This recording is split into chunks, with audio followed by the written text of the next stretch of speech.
ভারতের মতো দেশে কোভিডের মতো বিশ্ব মহামারীকে হারাতে পারবে না হার্ড ইমিউনিটি, মত স্বাস্থ্য মন্ত্রকের। ভারতের জনসংখ্যা বিপুল, বেশিরভাগ জায়গায় জনঘনত্ব খুব বেশি। এই অবস্থায় হার্ড ইমিউনিটি কাজে আসবে না, ভ্যাকসিন চাই দাবি স্বাস্থ্য মন্ত্রকের। প্রায় 150টি খুন, কুমিরের মুখে ফেলে দেহ লোপাট। দিল্লির বাপরোলা থেকে গ্রেফতার আয়ুর্বেদ চিকিৎসক দেবেন্দ্র শর্মা। চিকিৎসক থেকে পেশাদার খুনি হয়ে ওঠার কাহিনী তাবড় ক্রাইম কিলারকে হার মানাবে। জয়পুরে সেন্ট্রাল জেলে 16 বছর জেল খাটার পর গত জানুয়ারিতে প্যারোলে ছাড়া গ্রামের বাড়িতে আত্মগোপন করেছিলেন। গোপন সূত্রে খবর পেয়ে পাকড়াও দিল্লি পুলিশের অপরাধ দমন শাখা।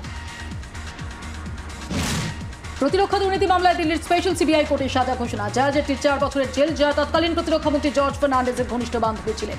জয়ার সঙ্গে 4 বছরের জেল সমতা পার্টির নেতা গোপাল পাচিরওয়াল এবং অবসরপ্রাপ্ত মেজর জেনারেল এসপি মুরগাইয়ের। সবাইকে 1 লক্ষ টাকা করে জরিমানা আদালতের। 16টি মেজর কেনার বরাত নিয়ে দুর্নীতি ও ষড়যন্ত্রের অভিযোগ।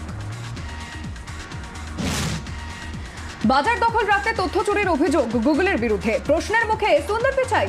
Facebook CEO mark Zuckerberg, Microsoft কর্তা বিল গেটস, অ্যামাজন কর্তা জেফ বেজোসও প্রশ্নের মুখে এই মুহূর্তে।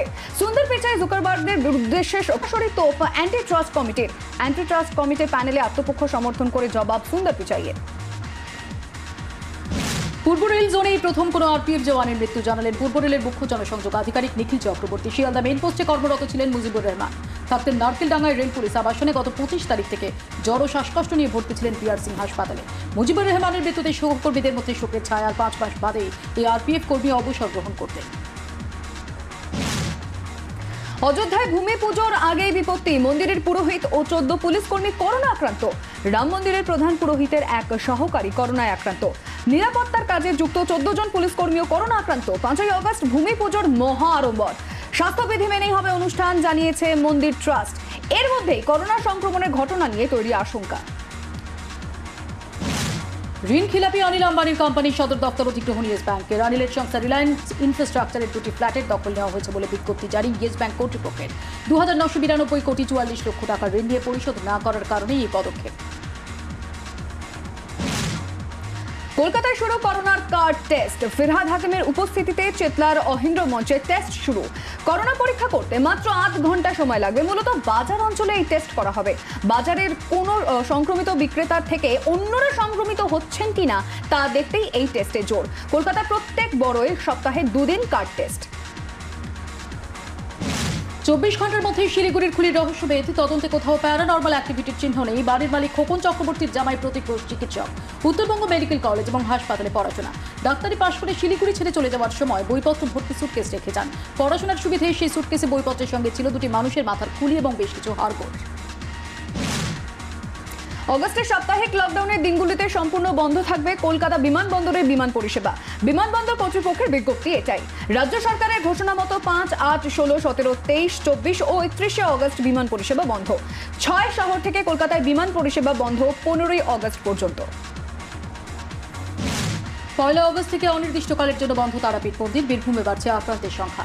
লাগাম টানতে অগস্টে 7 দিন সম্পূর্ণ লকডাউন। আক্রান্তের সংখ্যা নজরে রেখে তারাপীঠ মন্দিরও বন্ধ রাখার সিদ্ধান্ত মন্দির কমিটির। করোনা আতঙ্কে প্রায় 19 ঘন্টা বাড়িতে পড়ে দেহ। শ্মশানে নিয়ে যেতে বাধা স্থানীয় বাসিন্দাদের। পুলিশ প্রশাসনের দ্বারস্থ হলেও মেলেনি সাড়া। শেষমেশ জি 24 ঘন্টার খবরের জেরে তৎপরতা। দেহ উদ্ধার করে সৎকারের ব্যবস্থা পুরসভার। গতকাল বিকেলে বেনিয়াপুকুরের ক্রিস্টোফার রোডে মারা যান বছর 71-এর নূপুর দাস। এলাকার বাসিন্দাদের সন্দেহ করোনায় মৃত্যু হয় ওই বৃদ্ধা। জি 24 ঘন্টার খবরের জেরে অবশেষে গ্রামের ভিতর প্রাইমারি স্কুলে ঠাঁই। রাজস্থান থেকে আসা দম্পতির বেলদার খালিনা গ্রামে খবর সম্প্রচার জি 24 ঘন্টার। করোনা আতঙ্কে গ্রামে ঢুকতে দেননি গ্রামবাসীরা। রাজস্থান থেকে ফিরে 2 বছরের মেয়েকে নিয়ে শ্মশানের পাশে ঠাঁই নিতে হয় অলকা সিংকে। স্বামীর কাছে গিয়েছিলেন তিনি, বাড়ি ফিরে বিপত্তি।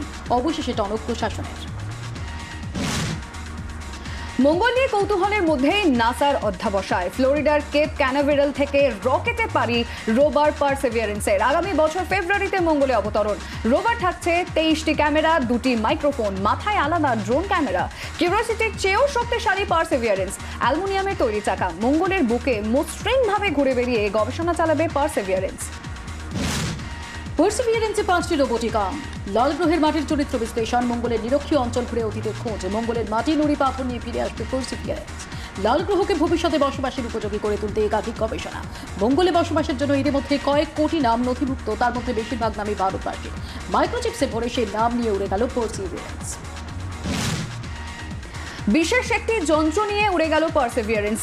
এই রোভারের রয়েছে মক্সি অর্থাৎ মার্স অক্সিজেন ইসরো এক্সপেরিমেন্ট। এই প্রথম মঙ্গলে মলিকিউলার অক্সিজেন তৈরি করবে এই যন্ত্র। কার্বন ডাই অক্সাইড থেকে অক্সিজেন তৈরি করবে মক্সি। ইসরো অর্থাৎ স্থানীয় উপাদানকে মানুষের ব্যবহারের উপযোগী করে তোলা। পৃথিবী থেকে অক্সিজেন, জল বা রকেটের জ্বালানি নিয়ে যাওয়া আসা বিশাল খরচ সাপেক্ষ। সুশান্ত সিং রাজপুতের মৃত্যুর তদন্ত সিবিআই নয়, করবে মুম্বাই পুলিশই, জানিয়ে দিল সুপ্রিম কোর্ট। মুম্বাই পুলিশের হাত থেকে মামলা সিবিআই এর হাতে সরানোর দাবি খারিজ দেশের সর্বোচ্চ আদালতের। জনস্বার্থ মামলার শুনানিতে পুলিশের হাতে দায়িত্ব, আর্থিক লেনদেনের নথি চাইল এনফোর্সমেন্ট ডিরেক্টরেট। সুশান্ত মৃত্যু তদন্তে 6 জনকে জিজ্ঞাসাবাদ। সুশান্তের বোন মিতু সিং, প্রাক্তন বান্ধবী অঙ্কিতা লোখান্ডে, সুশান্তের প্রাক্তন বডিগার্ড ও সুশান্তের রাঁধুনিকে জিজ্ঞাসাবাদ। কারো বয়ান রেকর্ড করেনি মুম্বাই পুলিশ। আরো বেশ কয়েকজনকে জেরা বিহার পুলিশের। অঙ্কিতাকে দ্বিতীয়বার জেরা করতে পারে বিহার পুলিশ। সুশান্তের এর সঙ্গে কথা বলতে চায় বিহার পুলিশ। সুশান্তের কল রেকর্ড তদন্ত করবে বিহার পুলিশ। বিহার পুলিশের কাছে সুশান্তের বোনের বিস্ফোরক জবানবন্দি। সুশান্তের বোন মিতু সিং পুলিশকে জানিয়েছেন 9 থেকে 12 জুন তিনি সুশান্তের ফ্ল্যাটে ছিলেন। রিয়া চক্রবর্তী সুশান্তকে ছেড়ে চলে যান 8 জুন। সেই সময় সুশান্ত তার বোনকে ফোন করে রিয়ার সঙ্গে অশান্তির কথা জানান। মিতু সঙ্গে সঙ্গে সুশান্তের কাছে চলে যান। 4 দিন ধরে সুশান্তকে বোঝানোর চেষ্টা। দিন চারেক পর সুশান্তকে সামান্য শান্ত দেখে নিজের বাড়িতে ফিরে যান মিতু। কালা জাদু করে ভাইকে বশ করেন রিয়া, অভিযোগ সুশান্তের বোনের। প্রয়াত সোমেন মিত্র হৃদরোগে আক্রান্ত হয়ে জীবনাবসান প্রদেশ কংগ্রেস সভাপতির। গতকাল রাত 1:50 কলকাতার একটি বেসরকারি হাসপাতালে জীবনাবসান সবার প্রিয় ছোটদার। বয়স হয়েছিল 77 বছর। সোমেনের মৃত্যুতে শোকস্তব্ধ বাংলার রাজনৈতিক মহল। বর্ষিয়ান কংগ্রেস নেতা সোমেন মিত্রের মৃত্যুতে শোকবার্তা মুখ্যমন্ত্রী মমতা বন্দ্যোপাধ্যায়। তিনি লিখেছেন, পশ্চিমবঙ্গ প্রদেশ কংগ্রেস কমিটির সভাপতি সোমেন্দ্রনাথ মিত্রের মৃত্যুতে গভীর শোকাহত। দীর্ঘ রাজনৈতিক অভিজ্ঞতা সম্পন্ন এই নেতার সঙ্গে তার অনেক দিনের পরিচয় এবং মৃত্যুতা ছিল। সোমেন মিত্রের মৃত্যুতে রাজনৈতিক জগতে অপূরণীয় ক্ষতি হল, শোকবার্তা মমতার। প্রয়াত সোমেন মিত্র বর্ষিয়ান কংগ্রেস নেতার মৃত্যুতে গভীর শোক প্রকাশ প্রাক্তন কংগ্রেস সভাপতি তথা সাংসদ রাহুল গান্ধীর। সোমেন মিত্রের পরিবার ও নিকটজনকে সহানুভূতি আর সমবেদনা। শ্রদ্ধায় ও ভালোবাসায় আমরা তাকে চিরকাল স্মরণ করব, টুইটে লেখেন রাহুল গান্ধী। সবজি বিক্রেতার ভ্যানে ওলার ধাক্কা, উল্টে সবজি বিক্রেতাকে গালিগালা জোলা চালকের। ফিরে এসে ফের বচসা, কথা কাটাকাটির সময় গাড়ির চাবি সবজি বিক্রেতার চোখে ঢুকিয়ে দেওয়ার অভিযোগ। রক্তাক্ত অবস্থায় সবজি বিক্রেতাকে উদ্ধার, স্থানীয় হাসপাতালে ভর্তি। অবস্থার অবনতিতে কলকাতায় স্থানান্তর। ঘটনার তদন্তে বিষ্ণুপুর থানার পুলিশ। আজ সোনু সুদের জন্মদিন। করোনাকালে পরিযায়ী শ্রমিকদের ত্রাতা আজকের দিনটি গরিবদের জন্য মেডিকেল ক্যাম্প তৈরির কাজে উৎসর্গ করলেন। এই মেডিকেল ক্যাম্পগুলিতে 50,000 মানুষ চিকিৎসা করতে পারবেন, এমনটাই জানিয়েছেন সোনু।